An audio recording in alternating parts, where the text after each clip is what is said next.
Salam pemirsa, puji Tuhan, kita boleh bertemu kembali untuk melakukan pendalaman Alkitab melalui Sekolah Sabat. Para panelis sudah siap.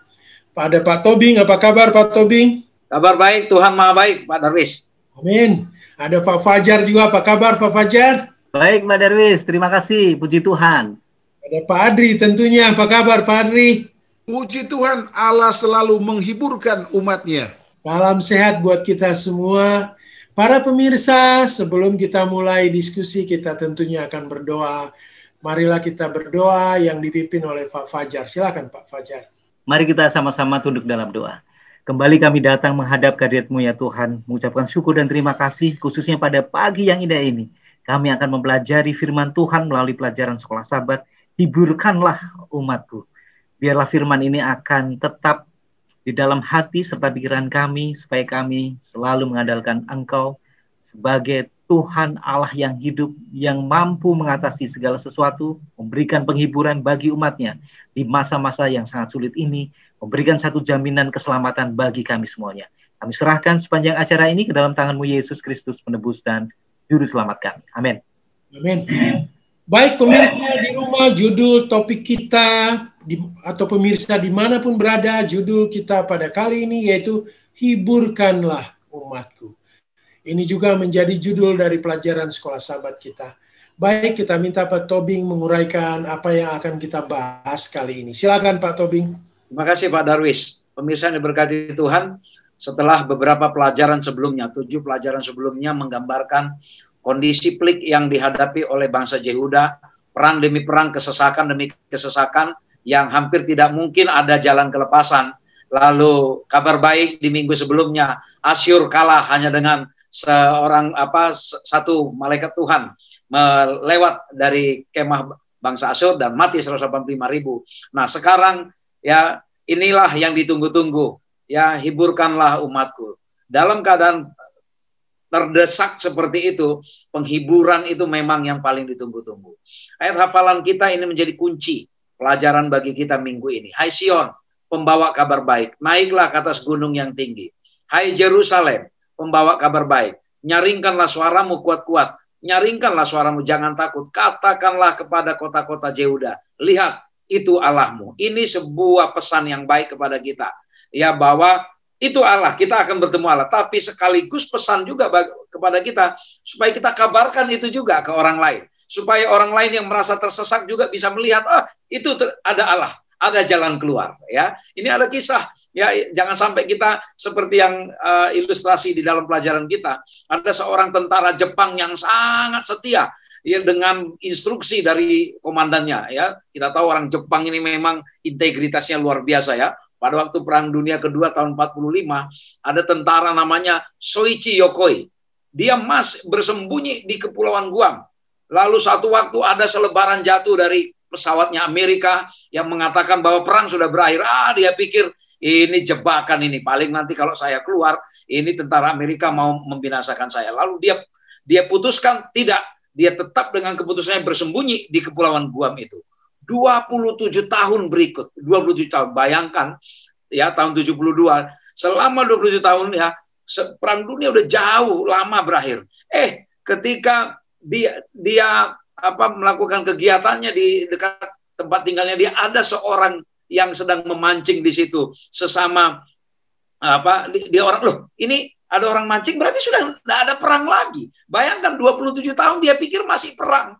Dia sembunyi terus, gitu ya. Dia sembunyi terus di dalam, tidak ada pengharapan seperti itu. Nah, saya kira saudara-saudara sekalian, para pemirsa yang diberkati Tuhan, kita perlu penghiburan sejati dari Tuhan.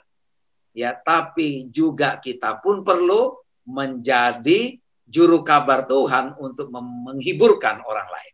Bagaimana secara detail kita akan pelajari dalam 1 minggu ini apa yang Tuhan maksudkan dari hiburkanlah umatku. Saya kira itu Pak Darwis. Iya, ini Pak Tobing, pemikiran saja. Kita terus selalu sibuk, Pak Tobing. Banyak kesibukan kita, banyak juga persoalan kita. Bagaimana kita memastikan, Pak Tobing, bahwa hari perdamaian, kedatangan Yesus kedua kali itu hampir tiba. Jangan kita sampai lupa, Pak Tobing. Gimana nih supaya kita jangan sampai lupa di dalam kesibukan kita sehari-hari? Silakan, Pak. Saya kira ini pertanyaan aplikatif yang sangat luar biasa. Bagaimana mengajak kita supaya di setiap kegiatan kita, apakah kita sedang berbisnis, apakah kita sedang melakukan tugas sebagai karyawan, apakah kita sedang melakukan pekerjaan kita sebagai petani, nelayan, dan segala macam. Tuhan mau bahwa apapun yang kita lakukan, kita ini sedang mempersiapkan diri untuk kedatangan Yesus yang kedua kali. Kalaupun Tuhan memberikan harta kepada kita, Tuhan memberikan talenta kepada kita, biarlah itu sebenarnya kita melakukan dalam rangka mempersiapkan diri kita menyambut kedatangan Yesus yang kedua kali. Sehingga ketika kita berbisnis, ketika kita sebagai karyawan, ketika kita sebagai petani, nelayan, dan segala macam, kita akan diingatkan Tuhan. Kalau kita mau melakukan sesuatu yang tidak benar, apakah tindakan kita ini mempersiapkan kita kepada kedatangan Yesus yang kedua kali atau tidak? Saya kira itu yang perlu kita lakukan, bagaimana memastikan supaya apapun yang kita lakukan bukan untuk menimbun harta kita di dunia, tetapi untuk mempersiapkan diri kepada kedatangan Tuhan. Terima kasih Pak Tobing. Saya mau ke Pak Adri Kaunang nih. Pak Adri, ada topik yang baru ini yaitu penghiburan untuk masa depan. Kita butuh penghiburan, Pak. Penghiburan yang luar biasa yang kita butuhkan pada saat ini. Silakan Pak Adri. Oke, ada beberapa pemahaman positif tentang pelajaran ataupun pertanyaan yang disampaikan oleh Pak Darwis untuk menjadi respon, menjadi pengalaman, dan menjadi satu komitmen rekonsiliasi kita dengan Allah. Mengapa? Yang pertama, masa kesukaran telah berakhir. Oke? Masa kesukaran telah berakhir ya bagi Yehuda, bagi Yerusalem, bagi umat-umat Tuhan pada saat itu. Antara lain, baik itu dari Sanherib, dari Babel, ataupun dari intervensi kerajaan-kerajaan sebelumnya yang kita sudah pelajari. Kesukaran itu hanya bisa dicapai dengan kuasa Allah. Itu nomor satu. Yang kedua, Allah telah kembali kepada mereka. Menunjuk kepada buku Yesaya 40, ayat 1, 2, dan 3, ada satu yang menarik di sana, sehingga pemahaman tentang Allah telah kembali kepada mereka karena janji Allah, bahwa Allah akan mengampuni segala kesalahan masa lalu mereka. Aplikasi bagi kita saat ini adalah, walaupun dosa kita sangat berbahaya, sangat merah, sangat kusut dan sebagainya, Allah sudah mengampuni segala dosa-dosa kita, seperti aplikasi dari Allah sudah mengampuni dosa dari Yehuda. Itu faktor teologianya.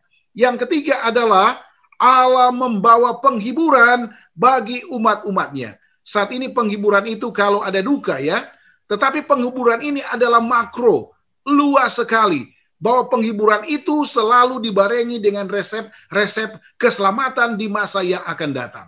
Bahwa Trinitas, bahwa Dewan Musyawarah Allah sudah memikirkan itu jauh-jauh. Ada Allah yang sudah memberikan satu resolusi datangnya seorang Immanuel, ya, Immanuel bagi saya dan saudara. Itulah sebabnya di dalam ayat yang kedua, di dalam buku Yesaya 40 ayat yang kedua dikatakan, tenangkanlah hati Yerusalem.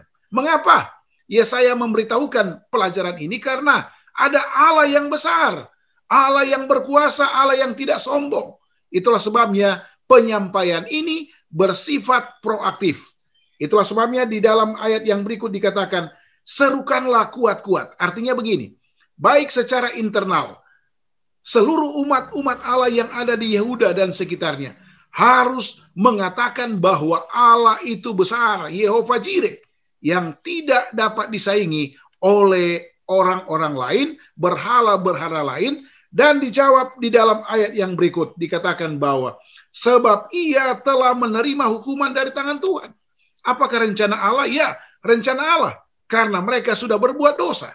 Namun Allah selalu mencintai biji-biji mata Tuhan, termasuk saudara dan saudari. Dan akhirnya, biarlah pelajaran ini akan menggambarkan satu aplikasi yang sederhana, bahwa marilah kita menghiburkan orang-orang lain yang belum mengenal akan kebenaran Allah. Penghiburan itu dalam bentuk apa? Ya, mari menginjil, membawakan kabar baik atau good news, membawakan firman Allah dengan detail, bahwa ada satu ketika kita harus I will go, ya. Kita harus pergi menggambarkan betapa hebatnya Allah itu, dan itu merupakan metode yang sudah terjadi di dalam kehidupan orang-orang Yehuda sesuai according to Yesaya pasal 40 ayat 1 dan 2. Tugas utama, marilah para pemimpin-pemimpin gereja, hamba-hamba Tuhan, hamba-hamba Allah untuk selalu proaktif di dalam mengendalikan semua umat-umat, semua firman Allah, untuk supaya banyak orang terhindar dari kata hukuman. Banyak orang akan terbebas dari kata hukuman. Untuk kapan? Untuk masa yang akan datang. Ini Pak Darwis sekilas beberapa kisi-kisi, beberapa poin-poin positif yang bisa kita ambil dari penghiburan untuk masa depan Yehuda, termasuk umat yang sisa yang sementara menonton diskusi kita yang menarik saat ini. Ya, ini pemikiran aja Pak Adri. Terima kasih keterangannya. Penderitaan yang kita alami sekarang, kesusahan yang kita alami sekarang, tentu kita ingin segera berakhir ya Pak Kaunang. Tapi ada harapan, ada hiburan, ada juga janji yang diberikan Tuhan. Tapi berapa lama lagi Pak? Nah, ini menjadi pertanyaan bagi kita Pak. Silakan Pak Adri. Oke, para pemirsa dimanapun saudara berada, Yesus selalu mengatakan, akulah jalan, kebenaran, dan hidup. Itu jelas ya. Kalau barometer itu kita coba dekati, kita coba pelajari, maka filosofi tentang waktu, tentang kapan, itu tentunya tidak menjadi masalah Pak Darwis. Jadi intinya adalah, marilah kepadaku, semua yang letih dan berbeban berat, kata Yesus. Kata letih ini adalah ketidakmampuan, sama seperti Hizkia, ya. Berbeban berat ini artinya dia mau coba strategi, tapi tidak mampu juga.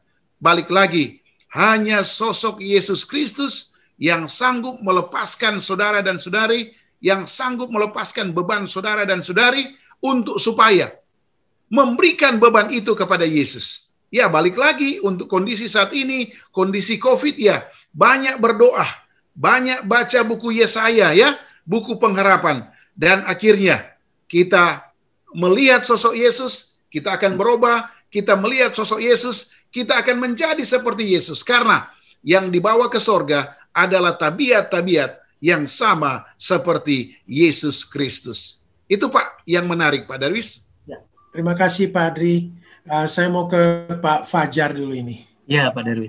Pak Fajar, ada judul baru ini, kehadiran, firman, dan perbaikan jalan. Mungkin Pak Fajar ini agak panjang judulnya, tapi saya yakin membawakannya dengan sederhana. Silakan Pak Fajar. Iya, kita melihat bahwa judul pada hari Senin ini, kehadiran, firman, dan perbaikan jalan.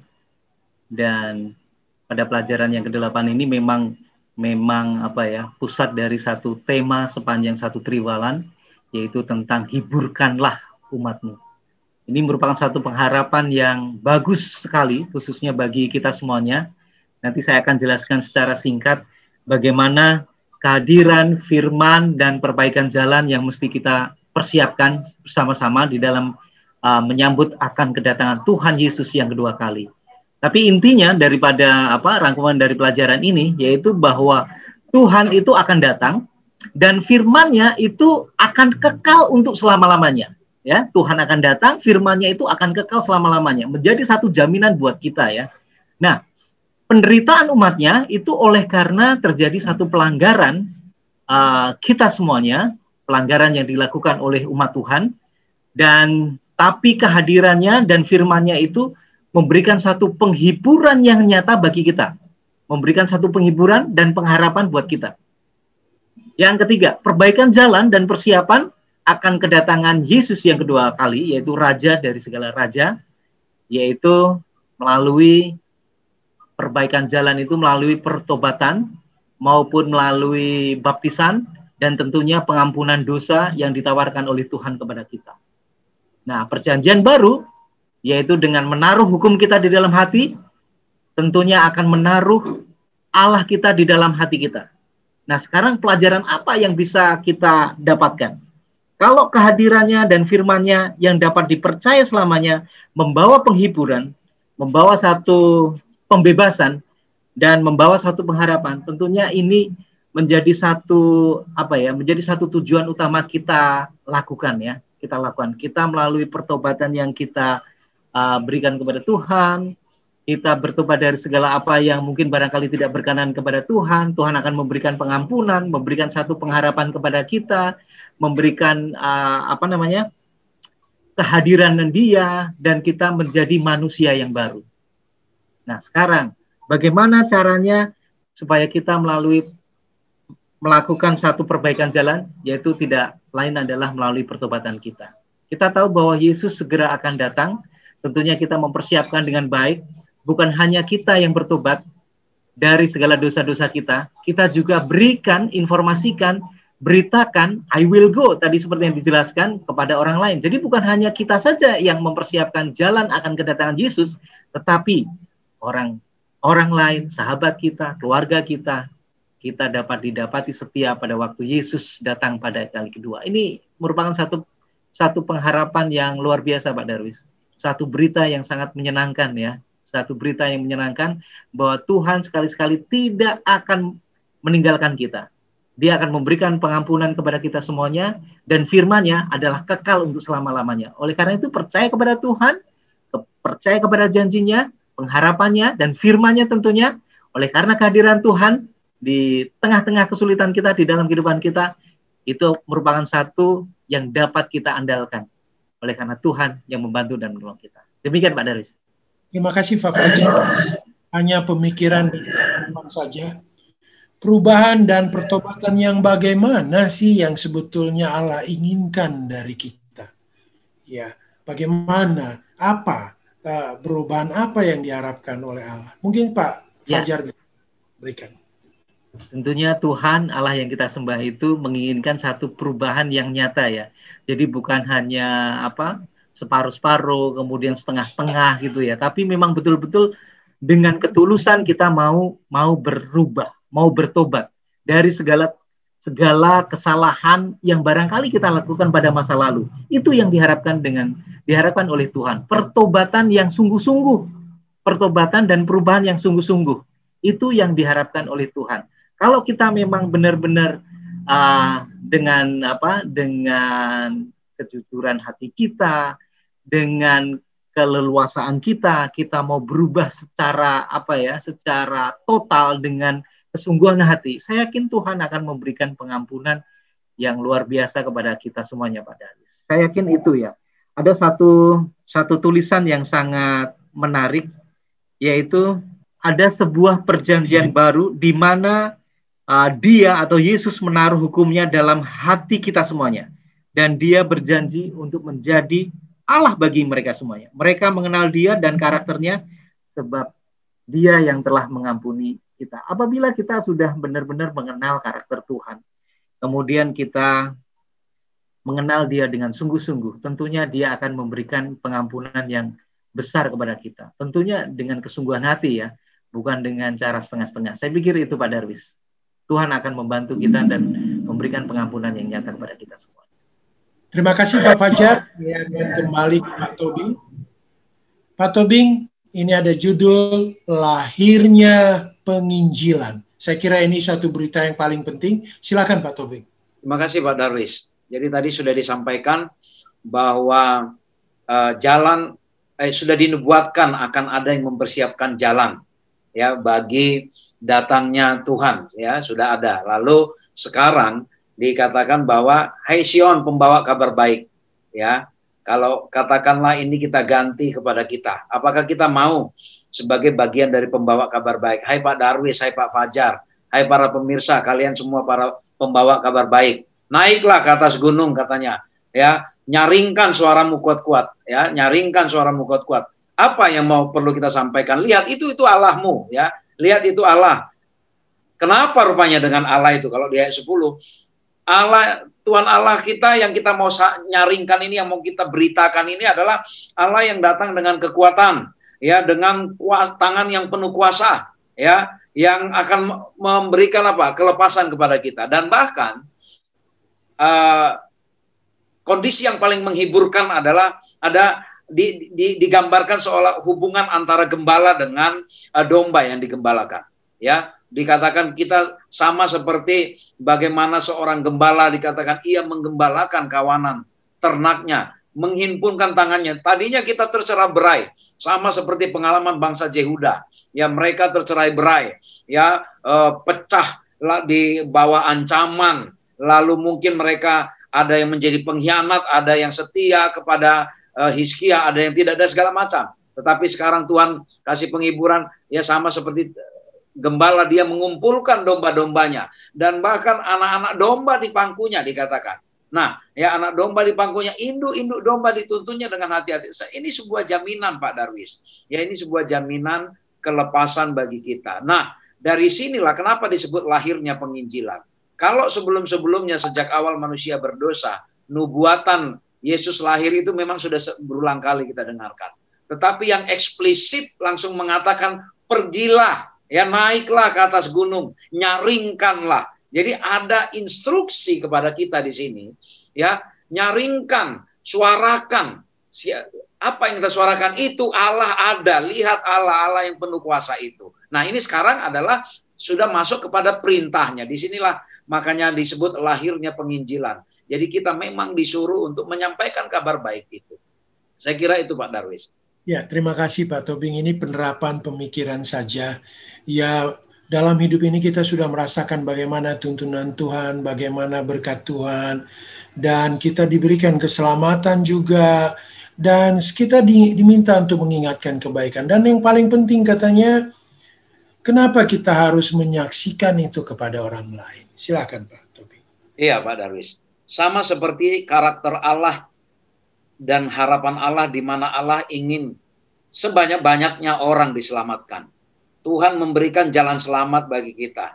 Ya, dan Tuhan memberikan nubuat janji bahwa Tuhan akan menyelamatkan, jalan akan dipersiapkan, dan Tuhan memerintahkan nyaringkan, ya, naiklah, nyaringkanlah. Artinya apa? Jangan hanya kalian yang terima kabar baik ini, bawa lebih banyak lagi orang supaya mendapatkan berita selamat ini. Ini adalah karakter Allah yang penuh kasih, bahwa ketika kita memiliki satu penghiburan dari Allah, Tuhan mau kita pun menjadi saluran atau perpanjangan tangan Tuhan untuk menjadi penghiburan bagi orang lain melalui berita baik atau Injil yang kita terima. Saya kira itu filosofinya Pak Darwis, mengapa kita harus menyaksikan, supaya karena di sorga itu tidak ada orang yang egois yang diizinkan, tidak ada setelah dia terima kabar baik dia simpan sendiri hanya untuk dia tidak ada, tetapi orang-orang yang masuk surga itu adalah orang-orang yang ingin semua orang mendapatkan kabar baik, mendapatkan selamat yang sebanyak-banyaknya. Terima kasih, itu saya kira Pak Darwis. Terima kasih Pak Tobing. Saya mau ke Pak Adri Kaunang nih. Pak Adri,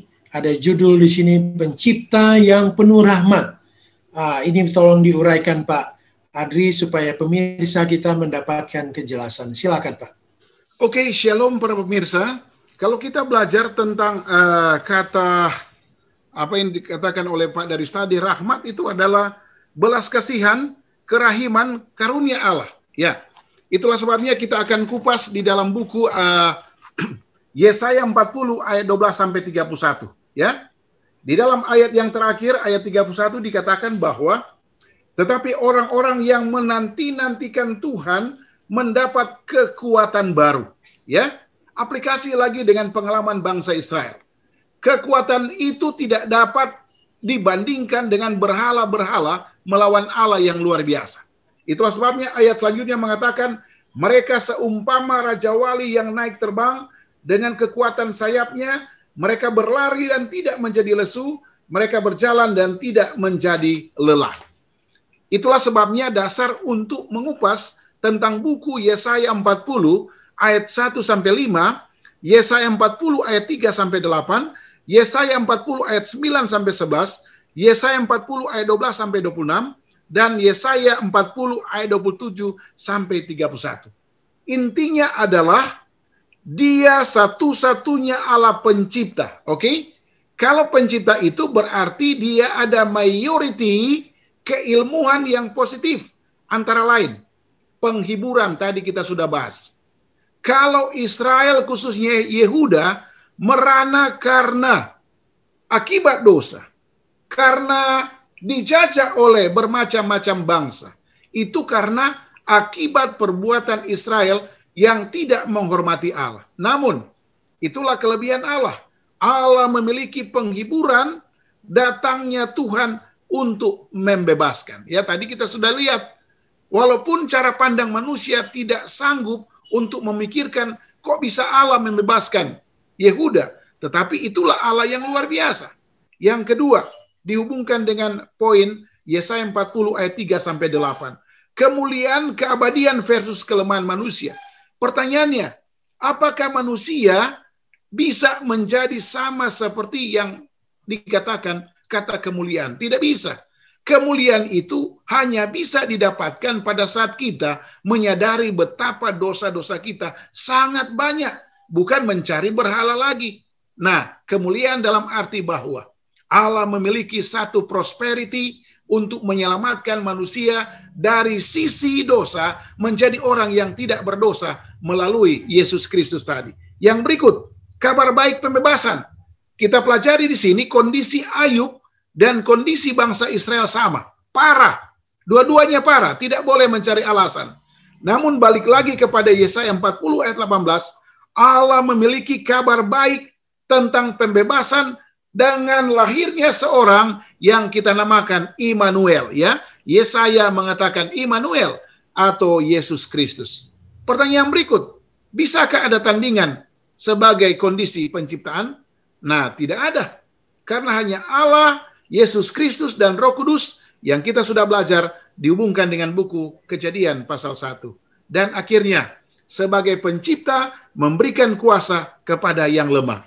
Lemah ini dalam arti kelemahan ini kita sadari, berulang-ulang ungkapkan kepada Allah, maka Allah akan memberikan apa? Dunamis. Seperti kepada Paulus, kepada orang-orang lain, kepada hamba-hamba Tuhan, pelayan-pelayan Tuhan yang tadi kita sudah according to I will go, dengan tujuan bahwa mari kita besarkan pencipta yang tidak ada tandingan. Di dalam buku Yesaya 40 ayat 21-26 menjadi satu kata go, ya. Karena I will ini adalah dapat dari apa? Ilham Allah. Hubungan Yesaya dengan Allah sehingga I will go. Here am I, send me Lord. Go itu adalah Matius 28 ayat 19-20. Jadi memang memecahkan beberapa ayat ini adalah memang berhubungan lagi dengan para atau Allah yang luar biasa. Jadi I will adalah komitmen para pemirsa yang sementara menonton acara rohani yang luar biasa. I will ini artinya Yesaya sudah benar-benar bersekutu sehati dengan Allah yang kita sebut dengan rahmat dan punya kuasa, sehingga tantangan yang diberikan oleh Allah disambut otomatis oleh Yesaya untuk mengabarkan, menghiburkan umat-umat Allah. Dan akhirnya tugas saya dan saudara, para pemirsa yang sementara menonton acara yang rohani ini, kata go. Kata go ini artinya janji Yesus kepada murid-muridnya di dalam buku Matius pasal 28 ayat 19-20. Aku akan menyertai engkau sampai akhir zaman. Inilah moto, visi dan misi tentang pelajaran kita yang berhubungan dengan Yesaya 40 ayat 12-31. Pertanyaannya, maukah sahabat-sahabat, maukah teman-teman, maukah kolega-kolega untuk melihat secara sederhana bahwa Allah itu baik bagi saya dan saudara untuk membuat saya dan saudara memperoleh satu kehidupan kekal. Kata kekal inilah yang tidak bisa kita pelajari dari berhala-berhala yang sementara dilakukan oleh Hizkia dan juga para raja-raja sebelumnya. Namun saat ini terjawab bahwa Allah kekal selama-lamanya sebagai pencipta saya dan saudara. Ini Pak Darwis yang mungkin menarik dari pembahasan buku Yesaya 40 ayat 12-31. Nah, ini pemikiran aja Pak Adri ya. Bagaimana sih sabat, kalau tiap sabat kita berbakti bahwa itu adalah pemberian dari Allah dan Allah adalah pencipta. Bagaimana kita memahami itu? Silakan Pak Adri. Jadi memang ada dua cara pandang ya. orang yang sudah memang memikirkan, menguduskan, menyucikan tentang hari Sabat ini, memang benar karena dia mengakui Allah. Namun jadi tantangan bagi kita adalah pertanyaan Pak Darwis ini, bila mana ditanyakan kepada orang-orang yang memang belum mempelajari tentang kata pencipta ini. Nah, jadi kita adalah jembatan, intermediar ya, bagi saudara-saudara yang saya katakan dengan option 2. Orang yang ingin tahu, tetapi belum tahu, nah tugas saya dan saudara. Dan saat inilah sementara kita bawakan good news itu kepada kelompok yang kedua ini. Kelompok yang pertama otomatis sama dengan bangsa Israel. Bila mana kita lagi membelokkan mata kita kepada Allah, sudah tahu hari Sabat itu, ya saya percaya memang akan terjadi lagi penghukuman ya, masalah-masalah yang lain. Namun Allah selalu menghibur kita untuk mengatakan dalam buku Keluaran 20 ayat 8, ingat, kuduskan, sucikan bagi saya dan keluarga, bagi anak-anak saya khususnya, dan juga bagi generasi-generasi yang akan datang. Itu Pak Darwis metode yang mungkin bisa menjawab apa yang sudah ditanyakan oleh Pak Darwis secara langsung. Terima kasih Pak Adri. Saya akan beralih kepada Pak Fajar ini. Masalah dengan penyembahan berhala. Tolong Pak Fajar bisa diterangkan. Silakan Pak Fajar. Ya, terima kasih Pak Darwis. Mengapa penyembahan berhala ini menjadi satu isu yang menarik pada waktu itu? Mengapa hal ini mesti harus diungkapkan? Harus diungkapkan, khususnya bagi umat-umat Tuhan pada saat ini. Nah, latar belakangnya itu begini. Bangsa Yehuda itu kan dia diam bersama dengan bangsa-bangsa yang lain. Bangsa Asyur, bangsa Babel, bangsa dari Mesir, dan lain sebagainya. Mereka semuanya itu adalah penyembah berhala. Mereka mengandalkan ilah-ilah yang lain.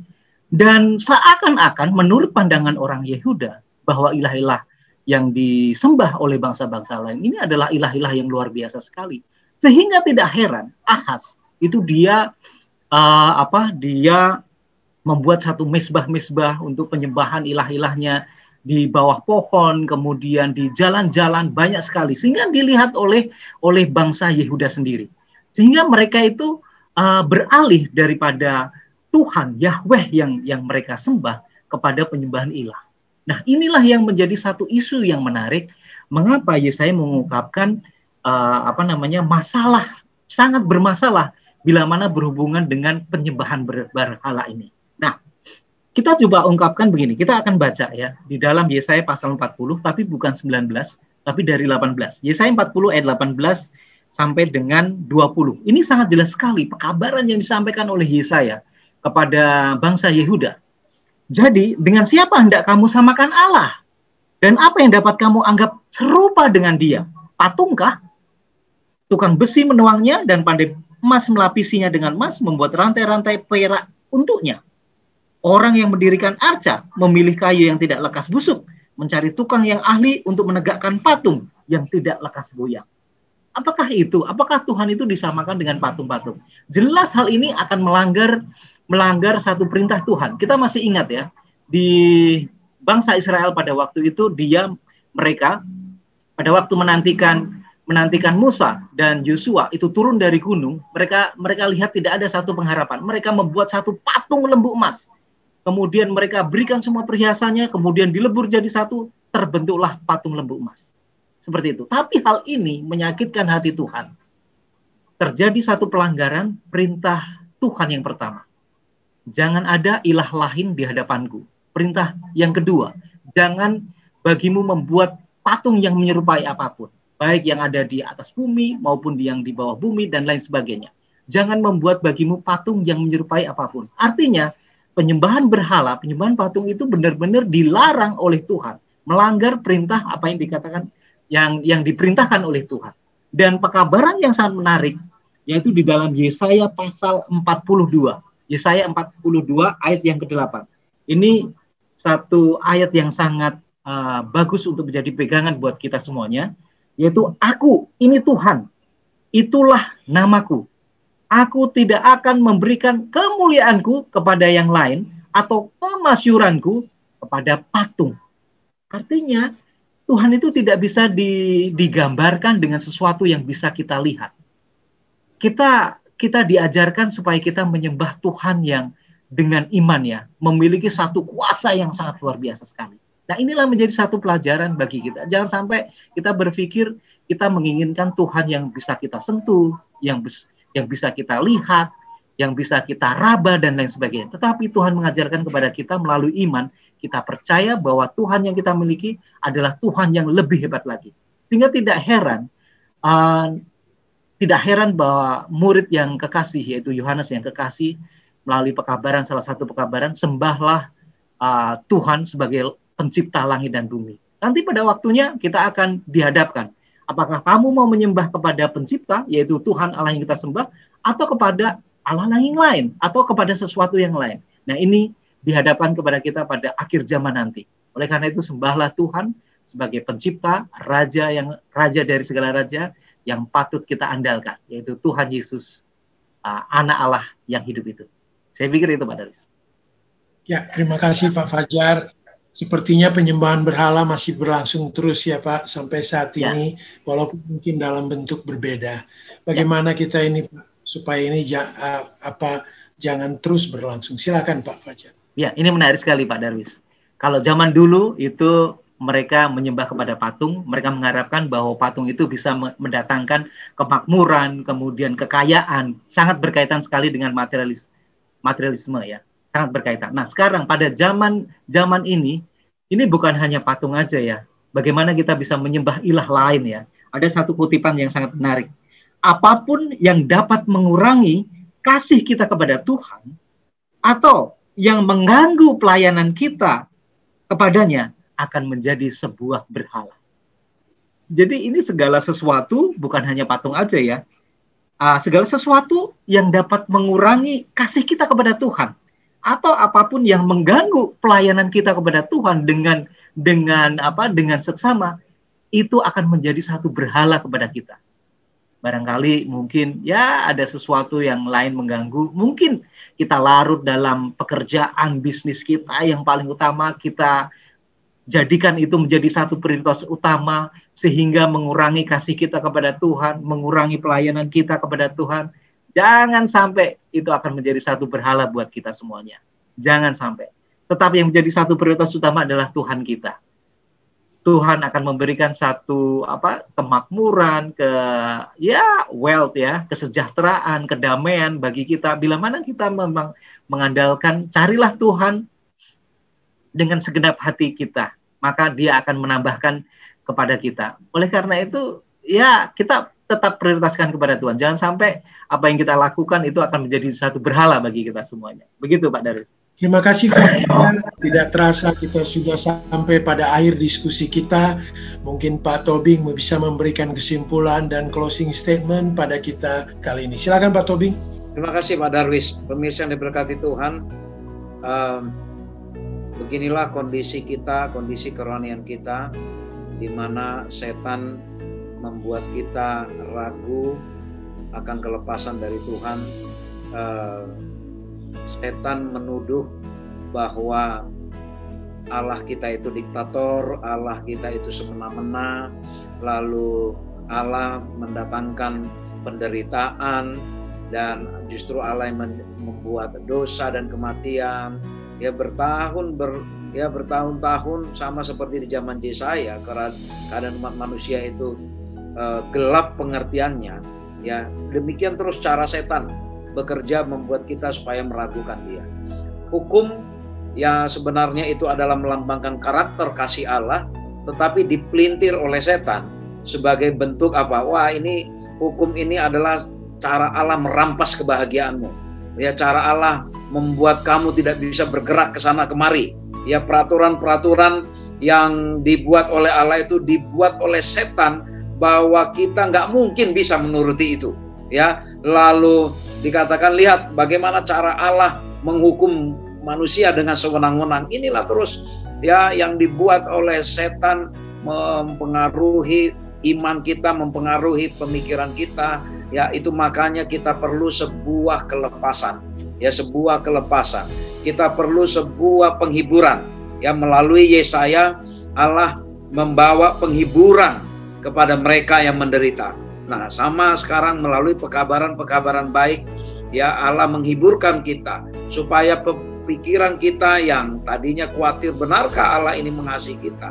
Benarkah Allah akan melepaskan kita? Kita benar-benar meyakini sepenuhnya bahwa Tuhanlah yang terlibat untuk segala kebaikan kehidupan kita. Kasih Dialah yang melindungi kita, kasihnya sajalah yang memberikan pengampunan kepada kita. Dan lebih daripada itu, ya, lebih daripada itu, Allah bukan hanya menghibur kita, tapi Allah mau kita membawa berita baik ini menjadi penghiburan juga bagi semua orang yang tawar hati dan bingung, sehingga mereka tidak perlu lagi menyembah Allah yang lain, oleh karena mereka sudah yakin dan menemukan Allah lah satu-satunya Allah yang disembah.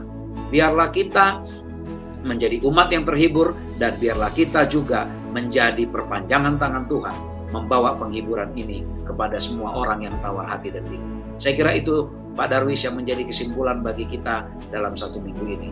Terima kasih Pak Tobing. Kepada pemirsa dimanapun berada, kami berharap diskusi kali ini memberikan inspirasi bagi kita untuk lebih mendekatkan diri kita kepada Tuhan, dan kita mau mengabarkan kabar baik ini kepada orang lain sehingga banyak orang yang akan bersama-sama kita masuk ke dalam kerajaan surga. Terima kasih Pak Tobing, terima kasih Pak Fajar, terima kasih Pak Adri. Kita akan tutup diskusi kali ini dengan doa yang dibawakan oleh Pak Tobing. Silakan Pak Tobing. Kita berdoa.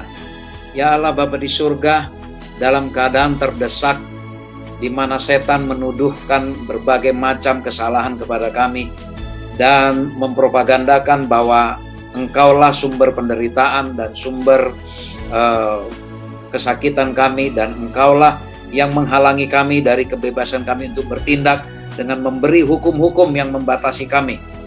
Tetap kami akan mendapatkan kelegaan ketika Engkau datang memberikan penghiburan melalui kabar baik firman Tuhan yang kami dengarkan, melalui persekutuan kami dengan Engkau Tuhan. Itulah caramu menghiburkan kami Tuhan, melalui kehidupan yang baik, kelepasan yang luar biasa atas pencobaan-pencobaan dan kesulitan hidup yang kami alami. Itulah caramu Tuhan menghiburkan kami. Dan kami juga menyadari bahwa Tuhan menginginkan kami agar kami menyampaikan pekabaran yang baik ini, agar semakin banyak lagi orang yang dihiburkan, agar orang yang tawar hati dan bingung, yang tadinya mengalahkan hal yang lain, kembali kepada jalan-Mu Tuhan, menjadikan Engkau satu-satunya Allah, dan yakin Engkaulah Allah yang penuh kasih, bukan Allah yang menuduh dan yang mempersalahkan kami. Bapa di surga, kami rindu Engkau berkuasa bagi kami agar kami bisa membawa pekabaran baik ini. Pesan yang baik, I will go, kami sambut pada saat ini Tuhan, menjadi I'm going now, agar kami benar-benar pergi saat ini membawa pekabaran yang baik ini Tuhan, sehingga semakin banyak lagi orang yang akan diselamatkan ke dalam kerajaan surga. Di dalam nama Yesus kami sudah berdoa. Amin. Amin. Terima kasih para panelis, para pemirsa dimanapun berada. Bolehlah kiranya membagikan rekaman ini kepada siapa saja, sehingga boleh mendapatkan pekabaran, inspirasi yang boleh kita dengarkan kali ini. Terima kasih Pak Tobing, terima kasih Pak Fajar, Pak Darwis.